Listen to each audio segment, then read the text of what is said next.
মটকা silk তো তোমাদের আগেও দেখিয়েছি, কিন্তু মটকা সিল্ক আগে যারা পাওনি তারা বলেছিলে রিস্টক হলে অবশ্যই জানাতে। তোমাদের ভালোবাসায় আজ আমি মটকা সিল্কের প্রচুর কালার অপশনস নিয়ে হাজির হয়েছি তোমাদের জন্য। দেখতেই পাচ্ছ প্রচুর প্রচুর কালার নিয়ে এসেছি আজকে। আমি কিন্তু তোমাদের জন্য অনেক কালার নিয়ে এসেছি, হালকা কালার, ডিপ কালার, সব রকম কালার অপশনস আছে। চলো এবার তোমাদেরকে কালার অপশনসগুলো দেখিয়ে দিচ্ছি। আমি একটা শাড়ি ফার্স্ট একটু খুলে দেখাচ্ছি, আর ডেসক্রিপশন বক্সে আগের লিংকটাও আমি দিয়ে দেব।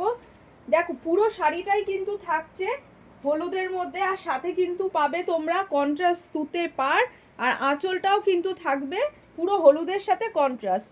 এবার আমি কিন্তু তোমাদের একটা ব্লাউজ পিস দেখাবো। চলো, ব্লাউজ পিসটা কিন্তু তোমরা পাবে পুরোটাই হলুদের সাথে কন্ট্রাস্ট, এরকম বুটি করা থাকবে, আর সাথে কিন্তু তোমরা পাবে খুব সুন্দর একটা পাড়। এবার আমি কালার অপশনস গুলো দেখাবো একে একে তোমাদের।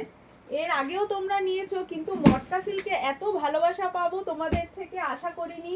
দিদিরা মটকা সিল্কে এত ভালোবাসা দিয়েছে যাতে আমি রিস্টক করতে বাধ্য হয়েছি।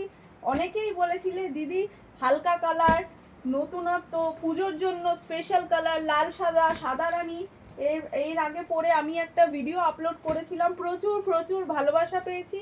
সেই জন্য কিন্তু তোমাদের কথা মাথায় রেখে প্রচুর কালার অপশনস নিয়ে হাজির হয়েছি আজকে। অল্প বয়স্ক, বেশি বয়স্ক দিদি ভাইদের জন্য সবার কথা মাথায় রেখে আজ নিয়ে চলে এসেছি মটকা সিল্কের নতুন কালেকশন। Thank you.